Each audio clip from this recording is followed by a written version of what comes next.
Halo teman-teman, pada video kali ini kita akan membahas tentang contoh uji paired sample test dan independent sample test. Yang pertama yang akan kita bahas yaitu uji paired sample test. Kita ambil salah satu contoh kasus, misalnya ada seorang guru yang memberikan sebuah soal sebelum pembelajaran atau pretest dan soal setelah pembelajaran atau post-test di dalam suatu kelas. Nah, untuk melihat perbandingan antara nilai sebelum dan sesudah pembelajaran tersebut dapat menggunakan uji paired sample test. Nah, di layar sudah terdapat penyajian data di Excel yang menunjukkan nilai pretest dan posttest. Baik, untuk melihat perbandingannya, mari kita buka aplikasi SPSS, kemudian klik variable view. Untuk kolom name kita ketik sebelum, kemudian kolom name yang kedua kita isi dengan sesudah. Klik enter, kemudian pada kolom label di barisan pertama kita isi dengan pretest, kemudian pada barisan kedua kita isi dengan posttest. Kemudian kita akan kembali ke data view. Kita akan kopikan data yang sudah kita miliki di kolom sebelum dan sesudah.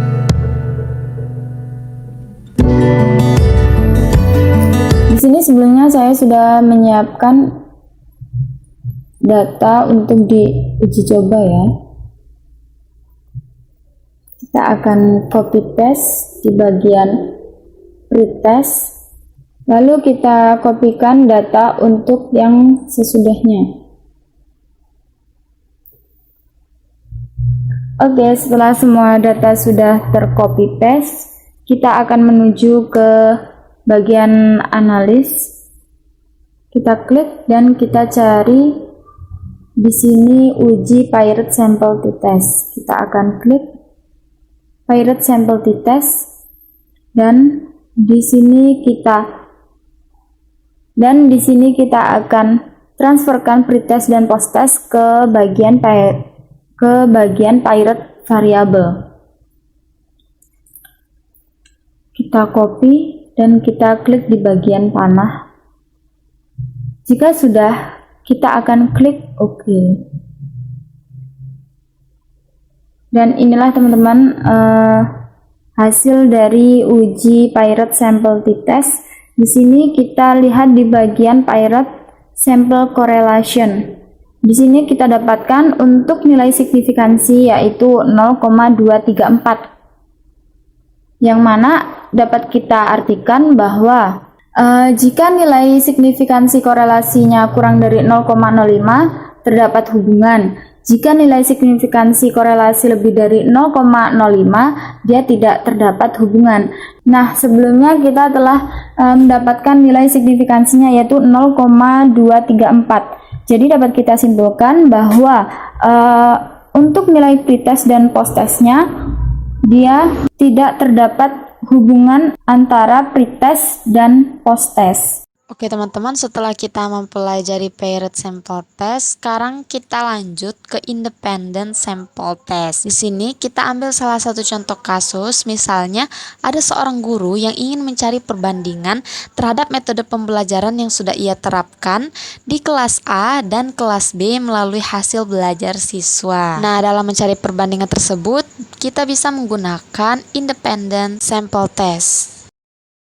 Di sini saya sudah mempersiapkan. Alangkah baiknya untuk kalian salin terlebih dahulu data tersebut di Microsoft Excel. Oke, langsung aja kita langsung ke SPSS. Oke teman-teman, langsung aja kita ke variable view. Di sini kita akan isi untuk kolom name sebagai nama dari hasil. Kita tuliskan kolom name dengan hasil, lalu kita enter. Untuk baris kedua kita tuliskan kelas.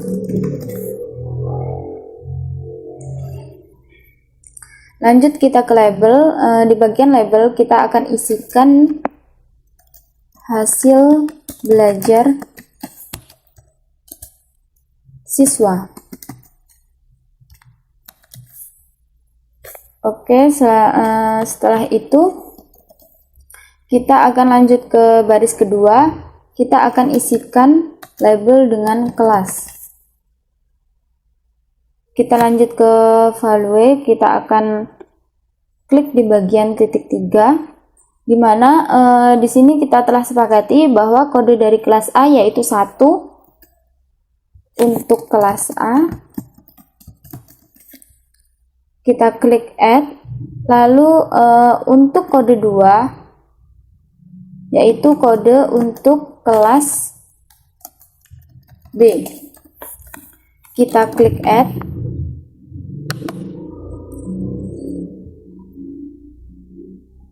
Lalu kita klik OK.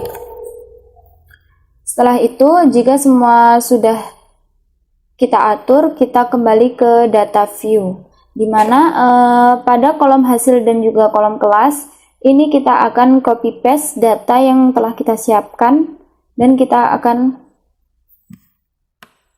salin di SPSS 25-nya.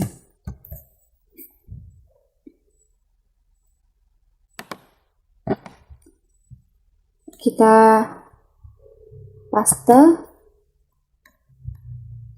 Setelah itu, untuk bagian kolom kelas kita akan copy paste untuk kode kelasnya ya. Kita copy paste. Setelah itu, langkah awal atau langkah bagian yang terpenting, kita akan menuju ke menu analis, dan di sini kita klik bagian compare mean, yaitu di bagian independent sample t-test. Di sini hasil belajar siswa kita akan pindahkan ke kolom test variabel, dan untuk kelas kita akan transfer ke grouping variabel. Setelah itu kita klik di bagian define group, di mana grup 1 kita isikan 1 dan grup 2 kita isikan dengan 2. Kita klik continue dan kita klik OK. Nah, inilah tampilan dari output independent sample t-test. Nah, cara membaca atau cara kita simpulkan independent sample t-test yaitu kita lihat di bagian signifikan to tiletnya, yaitu 0,850, di mana 0,850 itu kan lebih besar dari 0,005. Jadi dapat disimpulkan bahwa tidak terdapat perbedaan nilai signifikan di antara kedua kelas tersebut. Oke, itulah tentang independent sample t-test.